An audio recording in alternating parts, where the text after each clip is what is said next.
आप सभी का स्वागत है। आज के लेक्चर में हम आधुनिक इतिहास लेखन के बारे में विस्तृत वर्णन करेंगे और आधुनिक इतिहास लेखन जो मॉडर्न हिस्टोग्राफिक ट्रेंड्स के बारे में वर्णन किया जाएगा।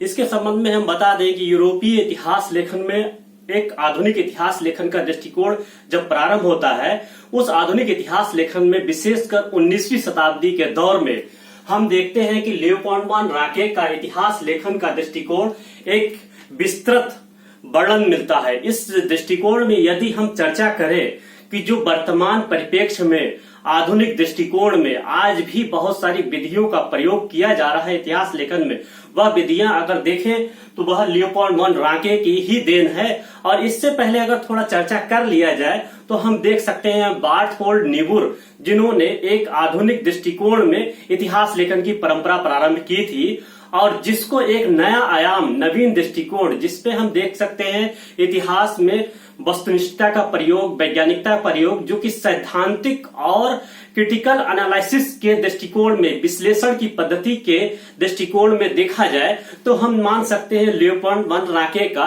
योगदान सर्वश्रेष्ठ दिखाई देता है। जिसपे हम वर्तमान में आप जो चर्चा करते हैं बहुत सारे सेमिनार के बारे में, जो सेमिनार अन्य देशों में, अन्य क्षेत्रों में, अंतर्राष्ट्रीय और राष्ट्रीय लेवल में सेमिनारों का आयोजन किया जाता है। और इसके साथ ही बर्लिन रेवोल्यूशन, जो बर्लिन क्रांति, जो बर्लिन विश्वविद्यालय से प्रारंभ हुई थी, इसके बारे में अगर हम किसी का भी एक नाम लेते हैं तो वह राके का नाम आता है। और इसके साथ साथ ही राके को रैकियन पद्धति के नाम से भी जाना जाता है। रैकियन पद्धति इसलिए कहते हैं क्योंकि उन्होंने एक इतिहास लेखन में नवीन दृष्टिकोण के माध्यम से विभिन्न पद्धतियों का जो आधुनिकता में प्रयोग किया जा रहा है, हम वस्तुनिष्ठता के तौर में प्रयोग करते हैं। जैसे कि आप जानते होंगे संदर्भ ग्रंथ सूची और उसके साथ साथ अन्य साक्ष्यों का प्रयोग किया जाता है। वह प्रयोग करने वाले या उसका सर्वप्रथम अध्ययन करने वाले लियोपोल्ड वॉन राके के ही जाने जाते हैं। इससे पहले हम आपको बता दें 18वीं शताब्दी के दौर में नवीन इतिहास लेखन की पद्धतियों का प्रयोग नहीं किया जा रहा था, बल्कि हम स्वच्छंदवाद और अतीत की तरफ जाने की कोशिश कर रहे थे। इस अतीत की व्याख्या को अतीत के माध्यम से प्रस्तुतिकरण का जो दौर प्रारंभ हो रहा था, उसी दौर में ही इस 17वीं, 18वीं और 19वीं शताब्दी, विशेषकर 19वीं शताब्दी के दौर में हम देखते हैं जो कि लियोपोल्ड वॉन राके ने इस नवीन पद्धति, जिसमें हम वस्तुनिष्ठता की बात कर रहे थे, उसका प्रयोग उन्होंने प्रारंभ किया। सर्वप्रथम हम ये जानकारी दे दें कि लियोपोल्ड वॉन राके को जर्मनी के एक इतिहास में सुधारवादी आंदोलन के रूप में जाना जाता है। और इसके साथ ही यदि उनको नाम दिया जाए आधुनिक इतिहास लेखन के जन्मदाता या अग्रदूत के रूप में माना जाए तो वह उचित होगा। मेरे दृष्टिकोण में यदि कहा जाए, इन्हें जर्मनी में इतिहास के आधुनिक विधा के प्रयोग करने के अग्रदूत के रूप में अगर संज्ञा दी जाए तो बहुत ही उचित माना जा सकता है। इसके साथ ही हम इनके इतिहास लेखन के दृष्टिकोणों को और विभिन्न आयामों की व्याख्या करेंगे आज के इस व्याख्यान में। इसके साथ ही हम बता दें, प्रारंभिक शिक्षा प्राप्त करने के पश्चात इन्होंने लिप्जिग विश्वविद्यालय में बहुत सारा अध्ययन किया और उस अध्ययन के दृष्टिकोण में उन्होंने धर्म और साथ ही साथ अतीत के जो प्राचीन क्लासिकल शब्द शास्त्र, जो प्राचीन शब्द शास्त्र का अध्ययन किया, जिसे हम क्लासिकल लिटरेचर और रिलीजियस पर्सपेक्टिव के माध्यम से देख सकते हैं। और उसका अध्ययन करने के साथ साथ उन्होंने क्रिटिकल एनालिसिस के दृष्टिकोण में और इसके साथ साथ ही थॉट्स, बहुत सारे प्रिंसिपल्स, सिद्धांतों का भी आयाम दिया या प्रयोग किया। उन सिद्धांतों के बारे में अगर हम विस्तृत चर्चा करें तो वह इस प्रकार से होगी। स्वयं एक इनके वक्तव्यों में भी दिखाई देता है कि कोई भी सिद्धांत या कोई भी नियम और इसके साथ साथ ही आलोचनात्मक मूल्यांकन किस प्रकार से किया जाना चाहिए, इसकी व्याख्या ये प्रस्तुत करते हैं। तो इनकी व्याख्या के संबंध में यह कहते हैं कि सत्य, ट्रुथ, जो सत्य है वह इतना प्रिय होना चाहिए, सत्य ज्यादा प्रिय है बल्कि सुंदरता और अन्य खोजों या अन्य दृष्टिकोण में।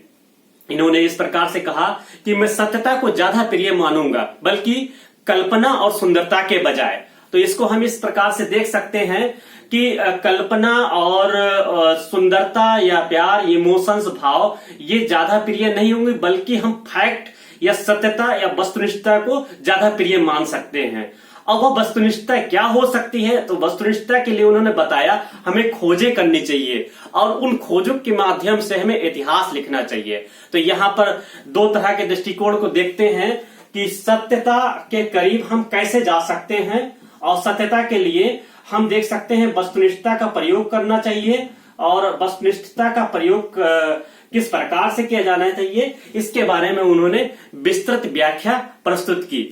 इस व्याख्या को प्रस्तुत करने के लिए उन्होंने एक पुस्तक लिखी थी, जो पुस्तक हम देख सकते हैं histories of the Latin and Teutonic peoples के बारे में उन्होंने चर्चा की। हम देखते हैं ये पुस्तक के बारे में, histories of the Latin and Teutonic peoples के बारे में उन्होंने चर्चा की।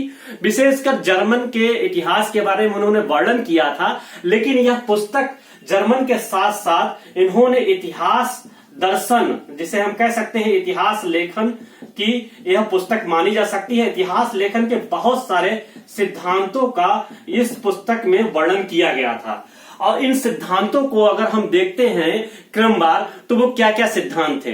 तो सर्वप्रथम अगर हम देखें कि उन्होंने प्राथमिक स्रोतों का प्रयोग किया, प्राइमरी सोर्सेस का प्रयोग उन्होंने अपने इस पुस्तक के माध्यम से किया था। अब वो प्राइमरी सोर्सेस कौन कौन से होते हैं, जैसा कि आप जान सकते हैं कि प्राथमिक स्रोत क्या होते हैं। तो प्राथमिक स्रोत वह वर्णन होते हैं जिनको हम प्रथम दृष्टि में प्राप्त करते हैं।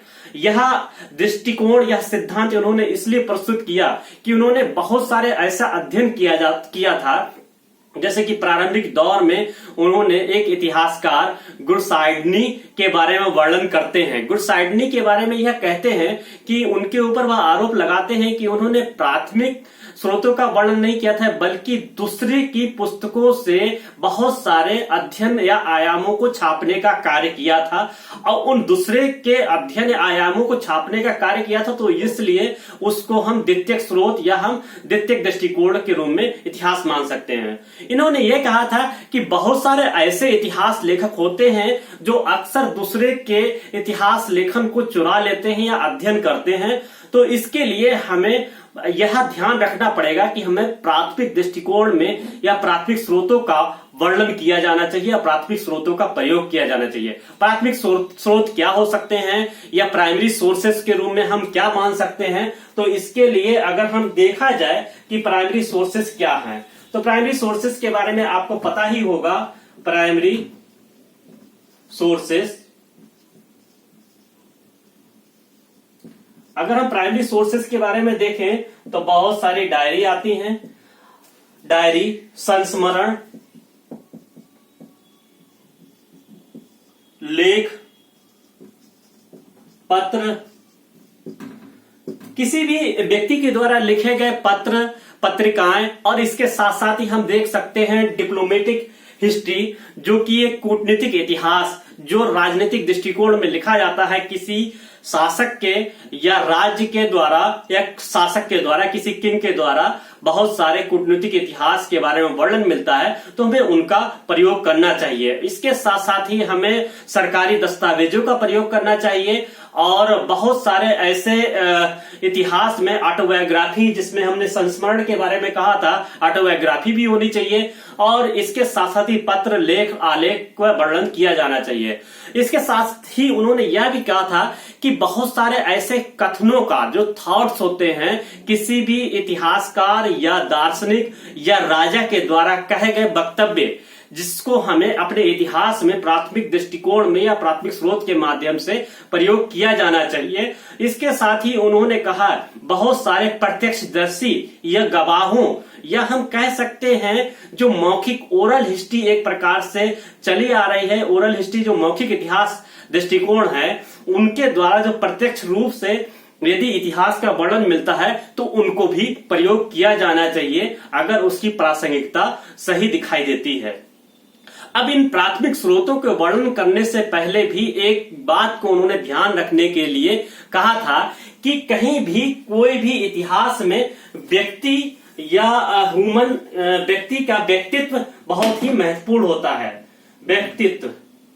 व्यक्तित्व की चर्चा की है, तो हम देख सकते हैं कि व्यक्तित्व क्यों महत्वपूर्ण है इतिहास के अध्ययन के दृष्टिकोण में। इन्होंने एक बात कही थी, हमने इससे पहले भी बताया था कि सत्य अधिक प्रिय है बजाय प्रेम या इमोशंस, या हम कह सकते हैं कि बहुत सारे ऐसी भावनाएं या सुंदरता जिसको हम अपने इतिहास में देखते हैं, बल्कि सत्यता, फैक्ट, वस्तुनिष्ठता ज्यादा प्रिय होना चाहिए। किसी में उसमें इमोशंस का प्रभाव नहीं दिखाई देना चाहिए। तो इस वक्तव्य की प्रतिपूर्ति के लिए जब हम यहाँ पर चर्चा कर रहे हैं तो उन्होंने बताया था कि व्यक्ति का व्यक्तित्व सबसे महत्वपूर्ण है, चाहे वो इतिहासकार हो या कोई भी राजा हो, कोई शासक हो या दार्शनिक हो, या कोई भी किसी प्रकार से लेखक भी कहा जा सकता है जो इतिहास का लेखन का कार्य कर रहा है, तो उसका व्यक्तित्व ज्यादा महत्वपूर्ण होता है। व्यक्तित्व की पहचान सर्वप्रथम जो प्राइमरी सोर्सेज की अगर हम बात कर रहे थे उससे पहले हमें कैसे करनी चाहिए, तो इसके लिए बताया कि उन्होंने कहा कि कुछ व्यक्तित्व ऐसा होता है वो प्राचीन इतिहास की नकल करते हैं। जैसे कि हमने देखा बहुत सारे इतिहास लेखन में थुसिडाइडस या हेरोडोटस या टैसिटस की नकल करने वाले अन्य इतिहासकार दिखाई देते हैं। तो इस प्रकार के, जिसे हमने गुडसाइडनी के बारे में बताया, इन्होंने स्वयं अध्ययन किया और बताया, गुडसाइडनी का आरोप लगाता है कि वो प्राचीन लेखकों की नकल करने का आरोप उनके ऊपर प्रतिस्थापित करता है। तो इस प्रकार के दृष्टिकोण को हमें देखना चाहिए कि कोई भी ऐसा इतिहास या लेखक जो नकल करने वाला नहीं होना चाहिए किसी भी ग्रंथ का। इसके साथ साथ ही कुछ इतिहासकार का व्यक्तित्व ऐसा होता है जो भविष्य को निर्देश देने के लिए लिखते हैं।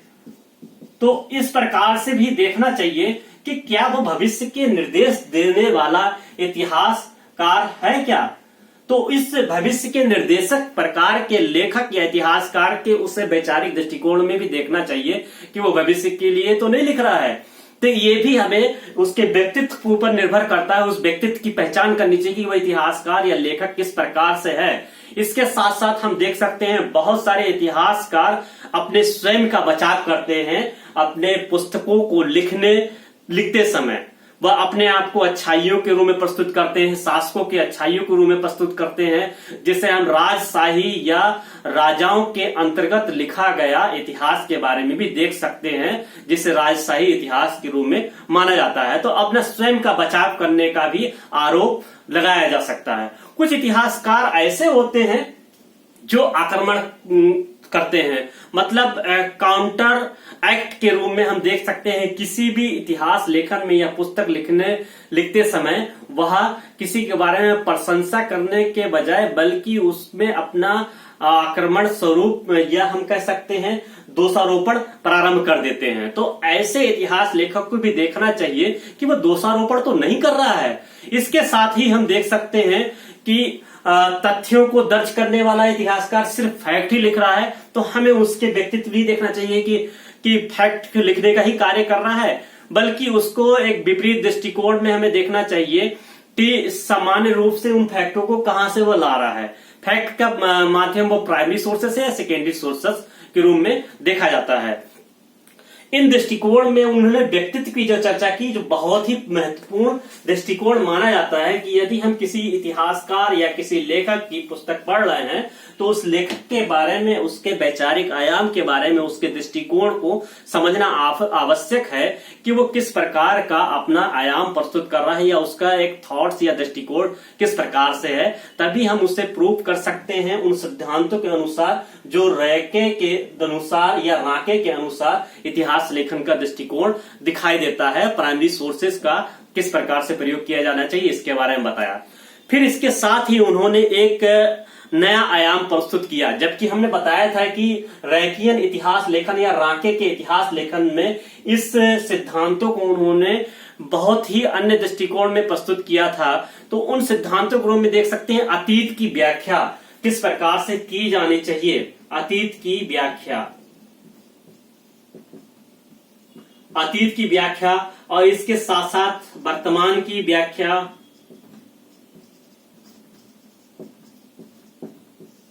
इसके लिए इन्होंने दो तरह के दृष्टिकोणों की बात कही कि अतीत की व्याख्या किस प्रकार से की जानी चाहिए। तो इन्होंने बताया कि अतीत की व्याख्या काल के अनुसार की जानी चाहिए, कि हर के अनुसार की जानी चाहिए। कि उन्होंने बताया कि हर काल का अपना इतिहास होता है और उसकी व्याख्या, उस इतिहास की व्याख्या उसी के अनुरूप होनी चाहिए, उस काल के अनुरूप। उसके बारे में फेरबदल या परिवर्तन नहीं किया जा सकता है। इसलिए काल क्रमेण व्याख्या को उन्होंने प्रस्तुतिकरण उसी रूप में किया जा सकता है। इस प्रकार से बताया, जैसे कि सामान्य दृष्टिकोण में अगर हम देखते हैं कि एक समय में दास प्रथा या गुलाम बनाया जाना, उस समय अगर हम मध्यकाल की बात करें, पूर्व मध्यकाल में वो उचित माना जाता है।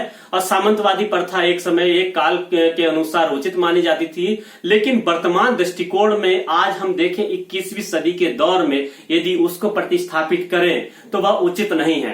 तो इसलिए उन्होंने कहा कि उस दृष्टिकोण में उस काल के अनुसार ही व्याख्या करनी चाहिए, कि अतीत के अनुसार अतीत की व्याख्या होनी चाहिए। इसके साथ ही उन्होंने बताया कि वर्तमान की व्याख्या किस प्रकार से होनी चाहिए। तो वर्तमान की व्याख्या अगर हम देखें तो भविष्य के सूचक के रूप में देखी जा सकती है, भविष्य के निर्देशक के रूप में देखी जा सकती है, कि किस प्रकार से निर्देश प्रदान कर रहा है, निर्देशक के रूप में देखी जा सकती है कि वर्तमान की व्याख्या।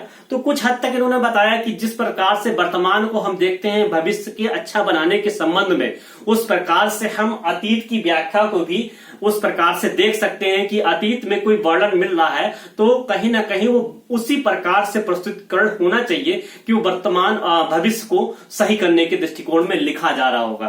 तो ये समझना आवश्यक है इतिहास की व्याख्या के संबंध में, अतीत की व्याख्या और वर्तमान की व्याख्या। और एक इतिहासकार या कोई भी इतिहास में कोई भी राजा होता है तो वो कहीं ना कहीं अपने भविष्य को सुधारने के लिए कार्य करता है। अगर उसके कार्यों का वर्णन उस प्रकार से मिल रहा है तो हमें इस प्रकार से देखना चाहिए कि वह कोशिश कर रहा है कि अपने भविष्य को सुधारने के लिए। तो हम इतिहास को इस स्वरूप में देखने की कोशिश की जानी चाहिए। इसके साथ ही उन्होंने अज्ञात की खोज के बारे में भी बात कही। अपने इस पुस्तक के माध्यम से, जो history of the Latin and uranic people के माध्यम से, उन्होंने ये भी बताने की कोशिश की कि किस प्रकार से अज्ञात की खोज की जा सकती है। तो अज्ञात की खोज के लिए उन्होंने एक आयाम प्रस्तुत किया या एक दृष्टिकोण या सिद्धांत प्रस्तुत किया। इसके लिए उन्होंने कहा कि हम बहुत सारे अतीत, जैसे कि जर्मन के पुरालेख के बारे में वर्णन करता है वह पुरालेख, एंटिक्विटी।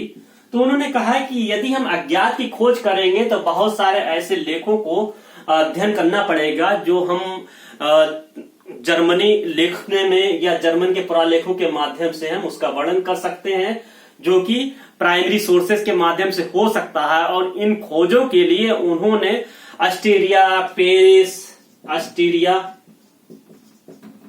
पेरिस,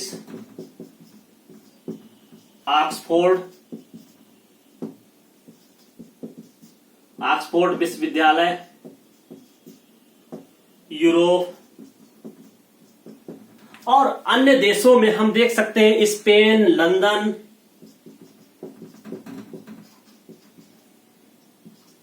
की भी यात्रा की। तो यह देखते हैं कि अज्ञात की खोज कैसे की जा सकती है। तो उसके लिए कहीं भी कोई भी दस्तावेज, बहुत सारे अध्ययन के दृष्टिकोण या यात्राओं के माध्यम से, यात्रा विवरण के माध्यम से क्या क्या वर्णन किया जा सकता है और वहां से एंटिक्विटीज प्राप्त की जा सकती है, पुरालेख अवशेष प्राप्त किए जा सकते हैं। तो उसकी खोज के लिए बहुत सारे देशों में उन्होंने भ्रमण किया और उस भ्रमण करने के पश्चात उनको खोज कर वह इतिहास लेखन की व्याख्या के बारे में कहता है। और इसके साथ ही वह कहता है कि जितने भी पुरालेख हैं, संस्मरण हैं या बहुत सारे अतीत के ग्रंथ हैं, तो उन पांडुलिपियों को एक प्रकार से हम देख सकते हैं कि पांडुलिपियों को छपवाने का भी कार्य किया जा सकता है। तो इसमें हम देख सकते हैं कि लियोपोल्ड रांके ने अपने इतिहास में, अपने दृष्टिकोण में बहुत सारे खोजों को प्रस्तुत कर उसको छपवाने का भी कार्य किया। और इस छपवाने के दृष्टिकोण में देखते हैं कि इनके ग्रंथ लगभग 100 से भी अधिक ग्रंथों को उन्होंने प्रस्तुत कर छपवाने का कार्य किया, जो आज वर्तमान दृष्टिकोण में प्रयोग किए जा सकते हैं। तो यहाँ पर हम ये देख सकते हैं कि अपने इतिहास लेखन के दृष्टिकोण में उन्होंने अध्ययन किया, तो उन्होंने उन लेखों को प्राथमिक स्रोत के माध्यम से प्रस्तुतिकरण करने का कार्य किया। हम देख सकते हैं बहुत सारे दृष्टिकोण में अब देखते हैं कि धार्मिक इतिहास लेखन का भी उन्होंने कार्य किया, कि जिसमें हम देख सकते हैं कैथोलिक धर्म और प्रोटेस्टेंट धर्म के बारे में भी चर्चा मिलती है। इसके बारे में फिर व्याख्या करेंगे। हिस्ट्री ऑफ द पोप के बारे में कि किस प्रकार से इन्होंने अपनी पुस्तक लिखी और उसमें व्याख्या क्या मिलती है। इसके साथ ही उन्होंने वस्तुनिष्ठता या वैज्ञानिक दृष्टिकोण का इतिहास लेखन की बात कही, जो बहुत ही महत्वपूर्ण कहलाती है। वैज्ञानिक या वस्तुनिष्ठता का प्रयोग किया जाना चाहिए। और ये वैज्ञानिक और वस्तुनिष्ठता किस प्रकार से लाई जा सकती है, तो हम देख सकते हैं रेफरेंसेस का यूज किया जाना चाहिए, फुटनोट का प्रयोग किया जाना चाहिए, बिब्लियोग्राफी का प्रयोग किया जाना चाहिए। यहां पर उन्होंने बताया कि यदि हमें इतिहास में वस्तुनिष्ठता या वैज्ञानिकता का प्रयोग करना है तो सर्वप्रथम हमें यह देखना पड़ेगा कि वह प्रस्तुतिकरण करना पड़ेगा जो प्राथमिक स्रोत में आपने कहां से प्राप्त किया है, विथ रेफरेंस के रूप में पेज नंबर के अनुसार भी हमें प्रस्तुतिकरण किया जाना आवश्यक है। तो इसके लिए उन्होंने रेफरेंसेस की बात कही, जिसे हम संदर्भ ग्रंथ सूची के रूप में जान सकते हैं। फुटनोट की बात कही, पाठ टिप्पणी के रूप में जान सकते हैं कि किस प्रकार से टिप्पणी का प्रयोग किया जा सकता है। बिब्लियोग्राफी के रूप में जान सकते हैं कि आपने किस प्रकार की पुस्तकों का अध्ययन करने के पश्चात उसके बारे में वर्णन किया है। तो इस प्रकार से उन्होंने इतिहास में वैज्ञानिकता और वस्तुनिष्ठता का प्रयोग करने की बात कही। इसके साथ ही हमने जो बताया था अभी हिस्ट्री ऑफ द पोप, या हम कह सकते हैं धार्मिक दृष्टिकोण में इतिहास लेखन की जो बात कहते हैं, तो वह इतिहास लेखन का दृष्टिकोण इनमें महत्वपूर्ण दृष्टिकोण में दिखाई देता है।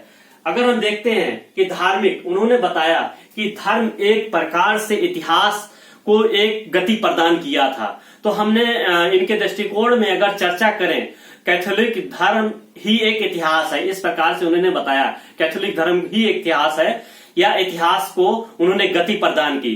तो कैथोलिक और प्रोटेस्टेंट धर्म के बारे में व्याख्या करते हुए उन्होंने चर्च की सत्ता के बारे में व्याख्या की, और यहाँ पर उन्होंने एक पुस्तक लिखी हिस्ट्री ऑफ द पोप। यहाँ पर इनके ऊपर आरोप भी लगता है, लियोपोल्ड मोनराके के लिए कहा जाता है कि कहीं ना कहीं धर्म से वो भयभीत होता है, तो धर्म के बारे में वर्णन करता है। लेकिन इन्होंने स्वयं का बचाव करने के लिए इस प्रकार से लिखा कि कहा कि जिस प्रकार से कोई भी इतिहास किसी भी प्रकार से परिवर्तन करता है, तो उस परिवर्तन के दौर की बहुत सारी गतिविधियों के बारे में हमें देखना आवश्यक है। और उस समय अगर यूरोप और रोम के इतिहास की गतिविधियों का वर्णन करते हैं, तो हमें कैथोलिक धर्म और जो पोप की सत्ता है और राज सत्ता है, कहीं ना कहीं वो राजनीति को प्रभावित करता है, और राजनीतिक प्रभावित होने के साथ साथ वो इतिहास को गति प्रदान करता है। तो इनके शब्दों में आप समझ गए होंगे कि धार्मिक इतिहास या इतिहास में धर्म की जो व्याख्या दिखाई देती है, तो उस धर्मांतता के रूप में दृष्टिकोण में हम देख सकते हैं वह गति प्रदान करता है इतिहास को। हिस्ट्री ऑफ द पोप में उन्होंने कैथोलिक धर्म के बारे में चर्चा की, कैथोलिक धर्म के साथ साथ प्रोटेस्टेंट धर्म के बारे में भी वो व्याख्या करते हैं कि किस प्रकार से धर्म में कुछ कमियां आ गई थी, तो उनको सुधार के लिए प्रोटेस्टेंट धर्म के रूप में दिखाई देता है। तो इसे सुधारवादी धर्म के रूप में देखते हैं। और यहीं पर उन्होंने फिर दूसरी पुस्तक लिखते हैं, German history of the time of the reformation, जो उन्होंने जर्मन के इतिहास लेखन के बारे में बताया था, जर्मनी के इतिहास लेखन के संबंध में। और इस जर्मनी के इतिहास लेखन में जो रिफॉर्मेशन हुआ था, सुधार या परिवर्तन हुआ था, उस समय के अनुसार 1839 से 1843 के समय में यह पुस्तक लिखी गई थी, और उन्होंने व्याख्या की थी कि किस प्रकार से जर्मन में सुधार हो रहा है। तो यहाँ पर कैथोलिक धर्म में जो परिवर्तन का दौर, प्रोटेस्टेंट धर्म के बारे में व्याख्या मिलती है। प्रोटेस्टेंट धर्म के बारे में वह बताते हैं कि एक प्रकार से सुधारवादी आंदोलन चलता है या सुधारवादी आंदोलन दिखाई देता है। यहाँ पर ध्यान देना आवश्यक होगा कि उन्होंने मार्टिन लूथर किंग के बारे में यह भी बताने की कोशिश की थी कि उसका व्यक्तित्व ही सुधारवादी दृष्टिकोण था, जो उन्होंने प्रोटेस्टेंट धर्म के बारे में उन्होंने सुधारवादी आंदोलन चलाया था। और धार्मिक सुधार आंदोलन के साथ साथ एक क्रांति प्रारंभ हो गई थी, जो राज्य की क्रांति बन गई, और राज्य ही इतिहास को प्रभावित कर रहा था। और इतिहास के परिवर्तन के पीछे धर्म के छुपे हुए तथ्यों को उन्होंने बताने की कोशिश की थी या बताया था।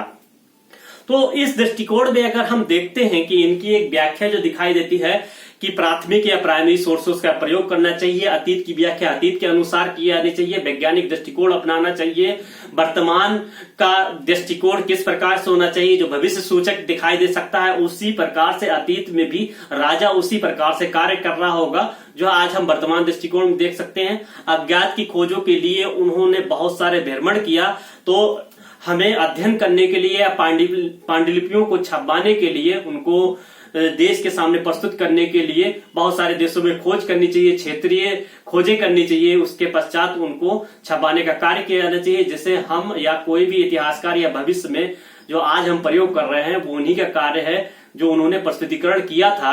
धर्म के दृष्टिकोण में वह दिखाई देता है कि कहीं ना कहीं वो अपने धर्म की व्याख्या उसी रूप में प्रस्तुत करते हैं जो उस समय के दृष्टिकोण में दिखाई देती है, और वो कह सकते हैं इतिहास को वह गति प्रदान कर रहा था। तो यहाँ पर जो हमने बताया था कि उनके ऊपर एक आरोप अवश्य लगता है, तो वह आरोप का भी खंडन अपने दृष्टिकोण में कर सकते हैं। यहाँ पर यह भी आरोप लगाया जाता है कि जो कैथोलिक और प्रोटेस्टेंट धर्म की जो व्याख्या उन्होंने की थी उसी स्वरूप में की थी, जो कि कुछ दृष्टिकोण में एक धर्म दूसरे धर्म में परिवर्तित होता है या सुधार आंदोलन होता है। तो यहाँ पर उन्होंने हम देख सकते हैं आर्थर मार्विक के दृष्टिकोण में उन्होंने बताया था कि इन्होंने जो इतिहास लिखा है और वो कोई भी कैथोलिक धर्म या प्रोटेस्टेंट धर्म के बारे में, जिसे हम काउंटर रिफॉर्म के बारे में कह सकते हैं, एक धर्म दूसरे धर्म पर प्रतिघात करता है, तो इस प्रकार से इनकी व्याख्या नहीं होती है, बल्कि धर्म की व्याख्या एक साहित्यिक दृष्टिकोण में कलात्मक स्वरूप में दिखाई देती है, और इसका प्रस्तुतिकरण उन्होंने अपने इतिहास दृष्टिकोण में या इतिहास दर्शन की व्याख्या में उन्होंने प्रस्तुत किया था। अब हम मुख्य पॉइंट में आते हैं। कुछ इतिहास लेखन में हम देख सकते हैं कि इनके इतिहास लेखन की जो व्याख्या दिखाई देती है, तो वह देखते हैं कि एक बर्लिन रेवोल्यूशन के नाम से जानकारी प्राप्त होती है, जिसे हम बर्लिन क्रांति के नाम से जानते हैं, और यहाँ पर दिखाई देता है बर्लिन रेवोल्यूशन, और ये बर्लिन विश्वविद्यालय से प्रारंभ होता है। बर्लिन विश्वविद्यालय, यहाँ पर यह देखना आवश्यक होगा कि बर्लिन क्रांति या बर्लिन रेवोल्यूशन है क्या। तो बर्लिन रेवोल्यूशन को हम सेमिनार भी कह सकते हैं, बर्लिन सेमिनार के रूप में जाना जा सकता है। 1824 में यह सेमिनार प्रारंभ होता है, और विशेषकर बर्लिन विश्वविद्यालय में जो प्रथम सेमिनार प्रारंभ होता है वो 1833 में प्रारंभ होता है। इसमें हम देख सकते हैं यूरोप के साथ साथ बहुत सारे देशों में, अमेरिका के देशों में भी यह परंपरा प्रारंभ होती है, और इसका स्वरूप जो संगठन के दृष्टिकोण में भी दिखाई देता है। और इस बर्लिन रेवोल्यूशन के समय में हम देख सकते हैं कि जर्नल के रूप में भी इन्होंने प्रारंभ किया, जिसे हम ऐतिहासिक जर्नल की संज्ञा देते हैं, हिस्टोरिकल जर्नल।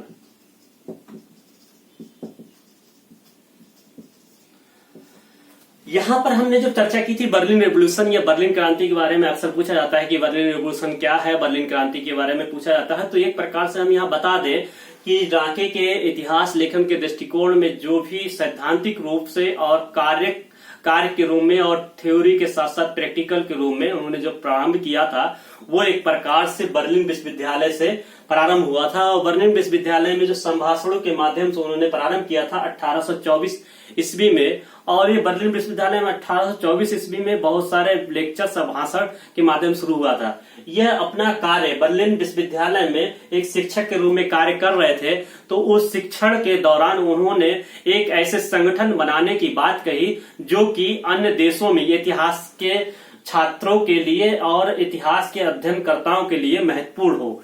तो इसके लिए उन्होंने यह विचार प्रस्तुत किया कि एक ऐसा हमें ऑर्गेनाइजेशन बनाना चाहिए, संगठन बनाना चाहिए जो इतिहास लेखन का कार्य और इतिहास की नवीन विधियों का और सिद्धांतों का प्रयोग कर सके और पूरे विश्व में इसका प्रस्तुतिकरण एक प्रकार से किया जा सके। तो इसके लिए उन्होंने बहुत सारे संभाषणों, संगोष्ठी या सेमिनार्स का आयोजन किया, जिसे हम सेमिनार्स के, जैसे मैंने बताया था कि आधुनिक स्वरूप में, आज वर्तमान स्वरूप में बहुत सारे सेमिनार्स का या संगोष्ठी का आयोजन किया जा सकता है या किया जाता है। वो राके की ही देन थी जो बर्लिन विश्वविद्यालय से प्रारंभ हुई थी, इसलिए उन्हें बर्लिन क्रांति के नाम से भी जाना जा सकता है, बर्लिन रेवोल्यूशन। इस पे उन्होंने ऐतिहासिक जर्नल के माध्यम से और सेमिनार के माध्यम से नवीन विधियों के प्रयोग करने की बात की। और नवीन विधियां क्या होती हैं, वो इतिहास में प्राथमिक स्रोतों को प्रयोग करते हुए बहुत सारे लेख और आलेखों का प्रस्तुतिकरण यहाँ पर किया जाता था और उस पर चर्चा और परिचर्चा होती थी। अक्सर सेमिनार में चर्चा परिचर्चा के माध्यम से उस विषय के बारे में वर्णन किया जाता है कि किस प्रकार से अध्ययन किया जाना चाहिए। इतिहास के कुछ नियम बनाए जाने चाहिए, जिससे कि प्राथमिक स्रोत, वस्तुनिष्ठता और अतीत की व्याख्या, बहुत सारे दृष्टिकोण जो इसकी बर्लिन विश्वविद्यालय में प्रारंभ किया था। और इसमें भी एक संगठन बनाकर, इस संभाषणों का संगठन बनाकर उन्होंने 1824 से जो प्रारंभ किया था 1833 में, जो कि यूरोप और अमेरिका में भी इनका बहुत ही प्रचार प्रसार होता है। और आज वर्तमान में देख सकते हैं पूरे विश्व में इनके दृष्टिकोण में देख सकते हैं बहुत सारे सेमिनार और संगठनों का आयोजन किया जा सकता है या किया जाता है। और यहाँ पर हिस्टोरिकल जर्नल को भी उन्होंने लिखा और हिस्टोरिकल जर्नल में यह व्याख्या मिलती है कि किस प्रकार से उस जर्नल को प्रयोग किया जाना चाहिए इतिहास लेखन में। और इतिहास के बहुत सारे ऐसे लेख आलेखों को इस जर्नल में छपाया जाने लगा और इस पे प्रस्तुतिकरण किया जाने लगा, जो कि इनकी एक ऐतिहासिक व्याख्या थी या इतिहास में बर्लिन रेवोल्यूशन या बर्लिन क्रांति के नाम से जानी जाती है। तो जैसा कि आप समझ गए होंगे कि बर्लिन रेवोल्यूशन क्या है, बर्लिन क्रांति क्या है। बर्लिन विश्वविद्यालय में इतिहास लेखन के सेमिनार्स का आयोजन किया जाना ही बर्लिन क्रांति के नाम से जाना जाता है या इसके बारे में व्याख्या मिलती है। इसके साथ ही हमने बहुत सारे व्याख्याओं के बारे में बताया था कि किस प्रकार से उन्होंने और वर्णन किया था। हिस्ट्री ऑफ फ्रांस लिखा उन्होंने, हिस्ट्री ऑफ फ्रांस। यहाँ फ्रांस के इतिहास के बारे में भी वर्णन मिलता है कि फ्रांस के इतिहास किस प्रकार से था, वहां के डिप्लोमेटिक हिस्ट्री के बारे में बताया, राजनीतिक स्वरूप के बारे में बताया और परिवर्तन किस प्रकार से जर्मन में सुधार के बाद फ्रांस में सुधारवादी आंदोलन चलाए जाते हैं, इसके बारे में वर्णन करता है। फ्रांस के इतिहास के बारे में लिखा है। इसके साथ ही उन्होंने यूनिवर्सल हिस्ट्री के बारे में वर्णन मिलता है, यूनिवर्सल हिस्ट्री, यूनिवर्सल हिस्ट्री के बारे में भी वर्णन मिलता है, जिसे हम कह सकते हैं संपूर्ण इतिहास और विश्व का इतिहास, विश्व इतिहास के बारे में भी नाम से जाना जाता है इनको, वर्ल्ड हिस्ट्री के बारे में। तो हम इस यूनिवर्सल हिस्ट्री के माध्यम से उन्होंने सभी पूरे विश्व के बारे में बताने की कोशिश की कि इतिहास के सिद्धांतों का किस प्रकार से प्रयोग किया जाना चाहिए, उसमें संदर्भ ग्रंथ सूची और सत्यता के करीब जाने के लिए रेफरेंसेस, फुटनोट्स, बिब्लियोग्राफी या किस प्रकार से प्रयोग किया जाना चाहिए, इसकी विस्तृत व्याख्या दी और अन्य देशों के इतिहास के बारे में भी वर्णन किया और साथ ही साथ बहुत सारे जर्नल्स का अन्य देशों में शुरू करने की बात कही। इतिहास को एक प्रकार से संगठित कर संगठन के माध्यम से प्रस्तुतिकरण करने का कार्य इन्होंने प्रारंभ किया था। इसके साथ ही हम देख सकते हैं हिस्टोरिकल पॉलिटिकल रिव्यू के बारे में भी उन्होंने वर्णन किया। हिस्टोरिकल पॉलिटिकल रिव्यू एक वर्णन किया, हिस्टोरिकल पॉलिटिकल रिव्यू भी लिखा। इसके बारे में भी कहा जाता है इन्होंने इतिहास में राजनीतिक दृष्टिकोण का या राजनीतिक उत्थान पतन के बारे में वर्णन किया और उसमें बहुत सारे, जैसे कि हम देख सकते हैं धार्मिक, आर्थिक और सामाजिक सुधार के दौर से जो परिवर्तन का दौर गुजर रहा है, कहीं ना कहीं वो राजनीतिक रूप से प्रभावित होता है या कूटनीतिक रूप से प्रभावित होता है। यहाँ पर इनके ऊपर आरोप भी लगाया जाता है या आलोचना भी की जाती है और ये कहा जाता है कि इन्होंने जो हिस्टोरिकल पॉलिटिकल रिव्यू लिखा था या अपने इतिहास में जो दृष्टिकोण अपनाया था, कहीं न कहीं वो राजनीतिक कूटनीतिक दृष्टिकोण में होता है, जिससे एक इतिहास दृष्टिकोण या इतिहास लेखन उपेक्षित रह जाता है, जो कि हम देख सकते हैं समाज का किसान वर्ग या निम्न वर्ग या अन्य वर्ग का इतिहास लेखन उपेक्षित हो जाता है। ये इसका दृष्टिकोण भी दिखाई देता है इतिहास लेखन में। तो इस प्रकार से उन्होंने अपने इतिहास लेखन का वर्णन किया था और इतिहास की व्याख्या प्रस्तुत की थी। अब हमें देखना पड़ेगा कि वास्तव में इन्होंने इतिहास का जो दृष्टिकोण अपनाया था कहां तक उचित है। अगर हम संपूर्ण रूप से मूल्यांकन करें तो इतिहास की जो व्याख्या वर्तमान दृष्टिकोण में 21वीं शताब्दी के दौर में हम देखते हैं कि इतिहास की व्याख्या क्या है या इतिहास लेखन किस प्रकार से होना चाहिए, तो वह संपूर्ण विधियां 19वीं शताब्दी की दौर में लियोपोल्ड वान राके ने प्रस्तुतिकरण कर दी थी। जैसे कि हम देखते हैं प्राथमिक स्रोतों का प्रयोग करना, प्राइमरी सोर्सेस को यूज करना, जैसे हम डायरी, ऑटोबायोग्राफी या बहुत सारे थॉट्स या हम कह सकते हैं कथन, वक्तव्य या हम संस्मरण या बहुत सारे ऐसे दस्तावेजों को जो पांडुलिपियों को उस समय छपवाने का कार्य और उस पूरे विश्व में प्रस्तुतिकरण करने का कार्य किया था, तो वह लियोपोल्ड वान राके को ही दिया जाता है। वो विभिन्न देशों का भ्रमण करने के पश्चात वहां के पुरालेखों को अध्ययन करने के साथ साथ उनको छपवाने का भी कार्य प्रारंभ करते हैं। तो इस दृष्टिकोण में इतिहास के एक अच्छे सुधारक या हम इतिहास के आधुनिक विधा के जनक के रूप में इनको संज्ञा दे सकते हैं। तो एक प्रकार से इनके देख सकते हैं कि बहुत ही सर्वश्रेष्ठ दृष्टिकोण का इतिहास का प्रस्तुतिकरण था, जो वर्तमान स्वरूप में भी आज हम प्रयोग करते हैं। साथ ही साथ इन्होंने जो प्रस्तुतिकरण किया था कि इतिहास की वैज्ञानिकता का, जिसमें हम संदर्भ ग्रंथ सूची, फुटनोट और इसके साथ साथ ही बिब्लियोग्राफी का प्रयोग करते हैं और उसका प्रस्तुतिकरण अपने पुस्तकों में भी देते हैं। तो इतिहास में इस प्रकार के प्रस्तुतिकरण की व्याख्या करना पेज के अनुसार वो एक प्रकार से वैज्ञानिक दृष्टिकोण या वस्तुनिष्ठता का प्रयोग ही कहलाता है। इसके साथ ही अतीत की व्याख्या अतीत के माध्यम से की जानी चाहिए, वर्तमान की व्याख्या भविष्य को सूचक मानते हुए और भविष्य के दृष्टिकोण में की जाती है। उसी प्रकार से अतीत में कुछ हद तक उसकी व्याख्या उस दृष्टिकोण में देखी जा सकती है। धार्मिक स्वरूप में उन्होंने देखा कि कहीं न कहीं उस धर्म की व्याख्या को राजनीतिक परिवर्तन या उथल पथल के दौर में उन्होंने प्रस्तुतिकरण करने की कोशिश की थी। साथ ही उन्होंने बर्लिन रेवोल्यूशन या बर्लिन क्रांति, जो बर्लिन विश्वविद्यालय में बहुत सारे सेमिनार या संभाषणों का प्रयोग किया था, वो भी एक उचित रूप में प्रयोग था, जो संगठन के माध्यम से इतिहास का कार्य कर रहे थे। और साथ ही ऐतिहासिक जर्नल, जिसे हम ऐतिहासिक जर्नल के रूप में देखते हैं, उसका प्रयोग उन्होंने सर्वप्रथम प्रारंभ कराया, जो आज भी माध्यम बना है अतीत की खोजों का या वर्तमान में नवीन खोजों का एक माध्यम। आज भी हम देखते हैं कि उस जर्नल के माध्यम से प्रस्तुतिकरण करते हैं। वर्तमान में कोई भी लेख आलेख अगर आप प्रस्तुतिकरण कर रहे हैं और उस लेख आलेख में प्राथमिक और वस्तुनिष्ठता का प्रयोग करते हुए इतिहास का कार्य कर रहे हैं या अध्ययन कर रहे हैं, तो वह आप देखते हैं कि उनका श्रेय सिर्फ हम देखें तो लियोपोल्ड वान राके को ही जा रहा है। उन्होंने इसका प्रस्तुतिकरण किया था। हम ओवरऑल अन्य दृष्टिकोण में भी देख सकते हैं कि इतिहास के एक नवीन विधा का भी प्रयोग करने का श्रेय इन्हीं को दिया जाता है। कुछ आरोप अवश्य लगते हैं, कहते हैं कि इनके ऊपर कहीं न कहीं स्वयं का प्रस्तुतिकरण स्वयं के दृष्टिकोण में किया जा रहा था, जो कि लियोपोल्ड वान राके ने किया था। स्वयं के दृष्टिकोण में हम ये देखते हैं कि वैज्ञानिकता, वस्तुनिष्ठता और उस समय के इतिहास दृष्टिकोण किस प्रकार से होना चाहिए वो स्वयं करते हैं। तो बहुत सारे इतिहासकार ऐसा भी आरोप लगाते हैं, कहते हैं कि वो अपने दृष्टिकोण में इतिहास को सर्वश्रेष्ठ बनाने की कोशिश कर रहे थे और बता रहे थे, लेकिन फिर भी हम अन्य दृष्टिकोण जो ओवरऑल पर्सपेक्टिव में देख सकते हैं कि इनका इतिहास लेखन का एक दृष्टिकोण ऐसा था जो भविष्य सूचक था और वर्तमान में उन विधियों का प्रयोग किया जा सकता है या किया जाता है। तो इसके लिए आप देख सकते हैं कि बहुत सारे लियोपोल्ड वान राके के बारे में हम देख सकते हैं, बहुत सारी पुस्तकों में इसके बारे में वर्णन मिलता है। और मैं आशा कर सकता हूं कि आप इस विषय को सही ढंग से समझ गए होंगे और जो प्रस्तुतिकरण किया है इन्होंने इतिहास लेखन का, उसके अनुसार इतिहास लेखन का कार्य भी आगे करते रहेंगे।